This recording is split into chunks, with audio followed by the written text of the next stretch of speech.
Hey folks, it's Jim Hansen, your East Coast Warlord.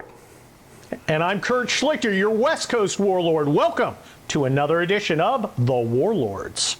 Well, Kurt, we got some wins on our team in the Boycott arena. One of the things I would have least expected, but we seem to have managed to have pulled off. Well, Warlord Jim, I'm always stunned when we perform any task competently, but it appears that our boycotts against bizarre perverted groomers and DEI weirdos seem to be taking hold. It's all over the place. You know, I think where they screwed up, I don't think this would have worked. I don't think the follow-ons, Bud Light was the first win. And the reason Bud Light was a win is because beer drinkers have an image of themselves that they don't want you screwing with. And if you're going to hold that beer in your hand and your buddy's telling you, oh, nice jar of that you got there, that's not going to go too far in the bar. No, and you've seen photos all over the place of beer aisles that are just desolate, and then no one's touched any Bud Light. And I've actually seen it out myself. I've seen people just go, nah, I'm not drinking Bud Light. That's the greatest own goal in history, because now that happened, and it happened as widespread and with legs, it hasn't gone away. I think that led to the other ones, because the other ones aren't based so much on sales. Bud Light lost sales. They didn't immediately lose stock price. They lost sales, then they lost stock price. Now Target and Kohl's are losing stock price before they can even see the sales results, because people saw what happened and it scared the investors. Well, look, Target is falling back like the Italian army in the face of the enemy. It is sent out, and people have got the internal emails where they're saying, that pride, LGBTQ plus #, hashtag AQMXY, whatever, colon, semicolon. Picture of your colon. That was out front. That stuff that was out front, move it to the back. Yeah. In a little corner, the shame corner. Yeah, the shame corner, where David French sits. Well, of course, David French is weighing. Maybe someday we got to talk about David French on masculinity, but the lack thereof. No, yeah, but that'd be the shortest segment ever. David French masculinity. No. No, we're not doing that. He doesn't have any. Well, the most masculine guy at the French house is the pool boy, followed by the wife. The problem for these guys is they live in this little cloistered world where they think, well, she went to Harvard and she has a marketing degree. I'll bring her in to sell my beer to people she has nothing but contempt for. Yeah. And they simply don't get it. And it's about time that people started pushing back. Why? We're not going to allow ourselves to be disrespected like this. No, and the pushback has begun. The pushback has worked. And that's how you get a snowball rolling.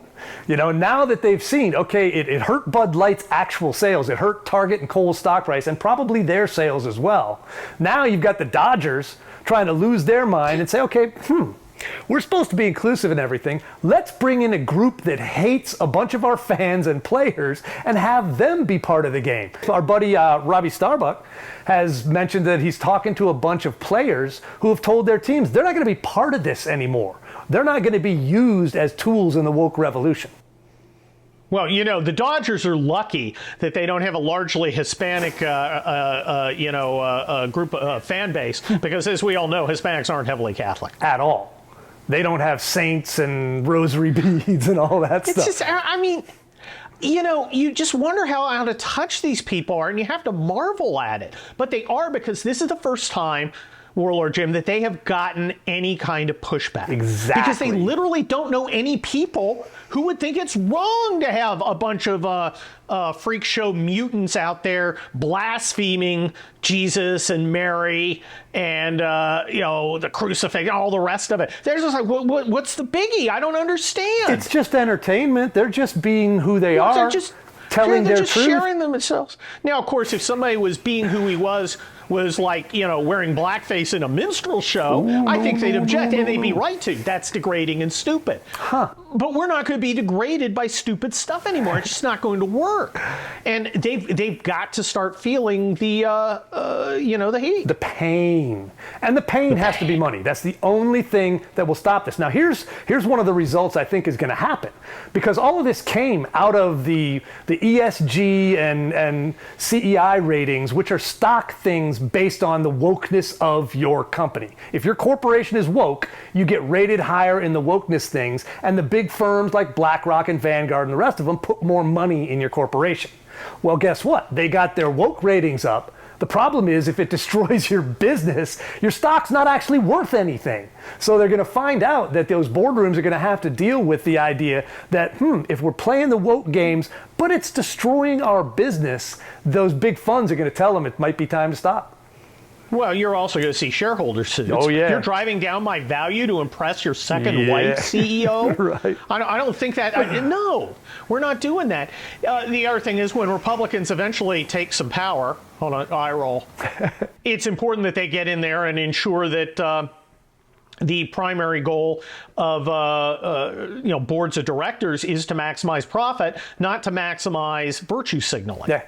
And I think the nice thing is that is an actual legal responsibility. When they become directors of a corporation, you sign a contract that says you will put the fiduciary responsibility above anything else, and they're flagrantly violating it. And I think that's going to be fun too. Some shareholder lawsuits might be entertaining at this point.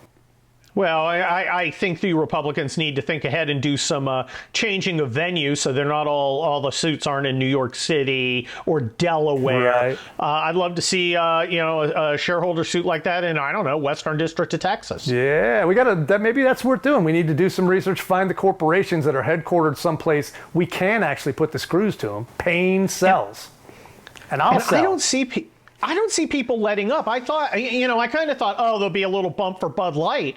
Right. But people are done. No. They're done because they're angry and they're sick of this stuff. And, I was talking to our friend Selena Zito about the NFL doing this. And she said, that 16% of people who stopped watching, they haven't come back. Right.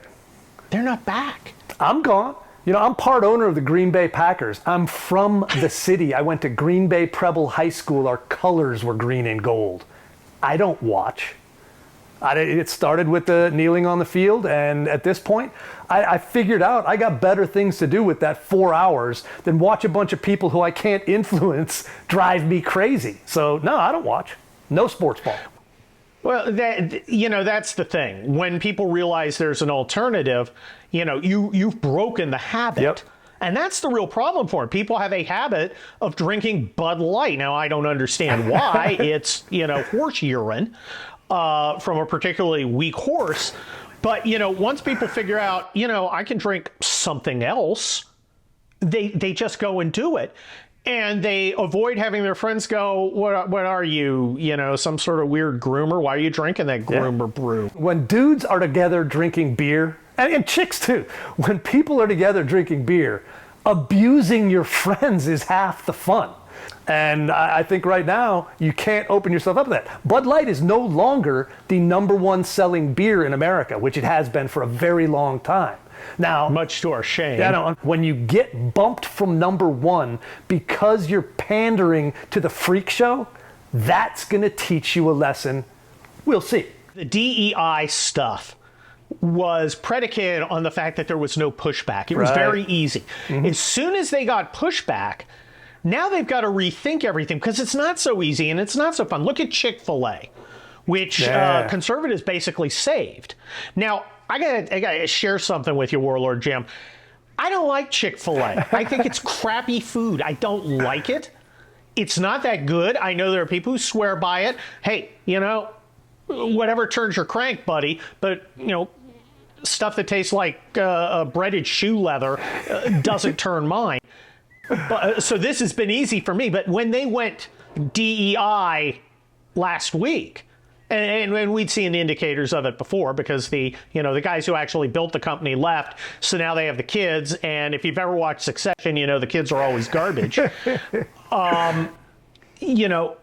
People are looking at it and going, no, I'm not doing it. Right. And I got to tell you, Chick-fil-A doesn't have a lot of friends. Yeah, and the thing people are saying now is, okay, they're trying to make it, you're not boycotting these things or doing this because you're trying to do anything other than hate trans and gay people. And we're like, no, we were fine. Well, we didn't care. Well, the proper response to that is, I don't care what you think I'm doing.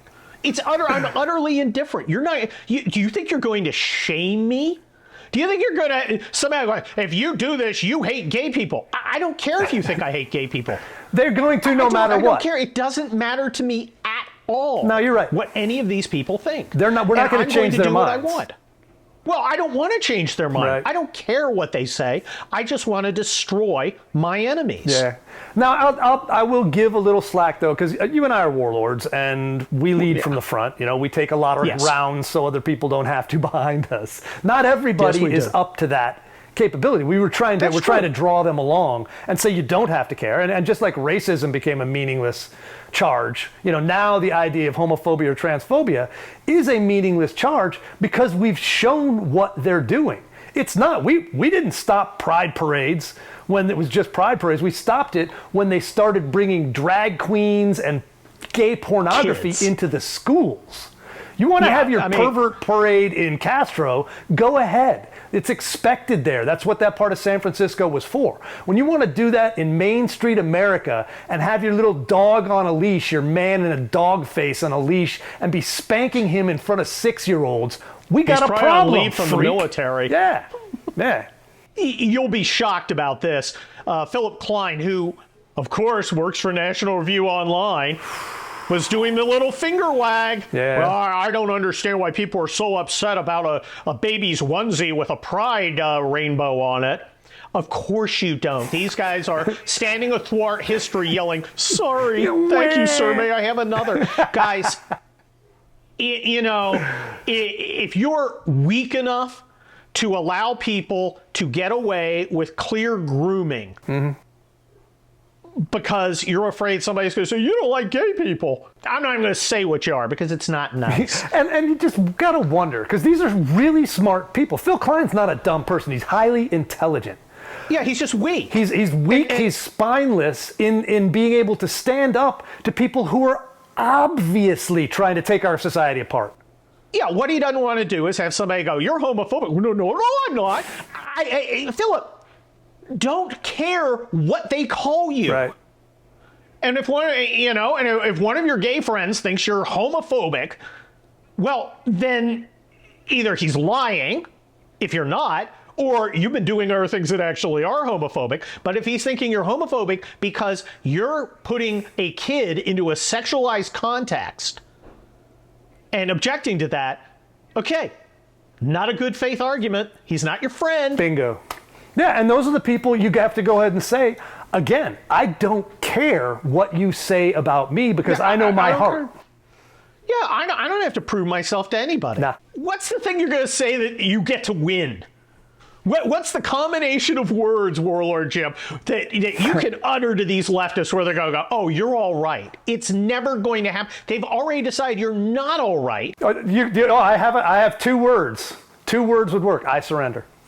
That's it. Yeah. That's the only answer. And then you get to live under their Birkenstocks forever.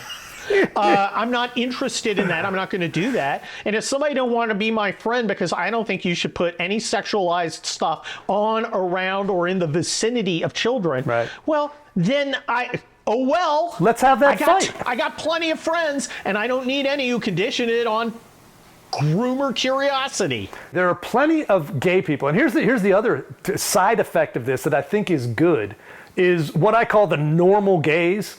You know, the ones who are not the freak parade, they're not the bottom end of the alphabet mafia. They're like, look, all we wanted was to get married and hang out with our families. We didn't want to groom your children. We want to raise children. We want to adopt kids and raise them as a family. They're not the problem. The problem is that after the LG, you get into the freaks, and perversion has been normalized. And we don't have to deal. If you want to have a kink, have it in private. Keep it away from the kids. Yeah. I mean, it's more interesting if you're ashamed of it, I understand. From the Bulwark staff. I think some of the most aggressive pushback on this stuff has come from gay people who are saying, Don't freaking lump me in with these dudes. I Right. don't want kids. Right. You know, I want beefy, sexy adults. Yeah. They're trying to drive a wedge, between us and the rest of the community, saying, no, if you don't accept this, you're a hater. No, no, no. We're loving the kids that you're exposing to pornography and perversion. Yeah. That is what a society is. So it takes a village to stop a band of perverts from molesting our kids. We're not going to have that. Back in the good old days, the villages took care of it. And the perverts, well, TikTok. Yeah, the old-fashioned, what was the old version, a hand-cranked wood chipper?